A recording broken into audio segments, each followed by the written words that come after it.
ஸ்ரீமதே ராமானுஜாய நமஹ. ஸ்ரீ லட்சுமி நரசிம்மாய நமஹ. பெருமானார் திருவடிகளே சரணம். ஆச்சாரியன் திருவடிகளே சரணம். நமது மூடத்துறை லட்சுமி நரசிம்மர் ஆட்டழகிய சிங்க திருக்கோவிலில் இந்த விஷ்ணுபதி புண்ணியகாலம் என்று சொல்லக்கூடிய அற்புதமான வைபவமானது மிகவும் சிறப்பான முறையில் நடைபெற்றுக் கொண்டிருக்கிறது. இந்த உற்சவத்தினுடைய சிறப்பு என்னவென்றால், இந்த திருக்கோவிலில் பெருமாளுக்கு பண்ண வேண்டிய பூஜை முறைகள் சிறப்பாக நடைபெறும். அதில் பக்தர்களுடைய பங்கு தான் ஜாஸ்தி. இந்த உற்சவத்துக்கு பக்தர்களுடைய ஒத்துழைப்பு, பக்தர்களுடைய பங்கு அப்படிங்கிறது மிகப்பெரிய ஒரு விஷயம்.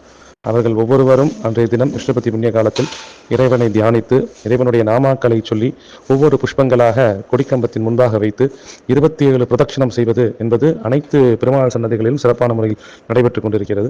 அது நமது ஓலத்துறை லட்சுமி நரசிம்மர் திருக்கோவிலில் ஒவ்வொரு விஷ்ணுபதி புண்ணிய காலமும் சிறப்பாக நடைபெற்றுக் கொண்டிருக்கின்றன. இந்த விஷ்ணுபதி புண்ணிய காலத்தில் நம்ம அனைவரும் சேர்ந்து இறைவனை பிரார்த்தித்து நம்முடைய அனைத்து விதமான கர்மவினை தோஷங்களும், முன்னோர்களுடைய பித்ருதோஷங்களும் நிவர்த்திக்கக்கூடிய அற்புதமான தருணம் தான் இந்த விஷ்ணுபதி புண்ணிய காலம்.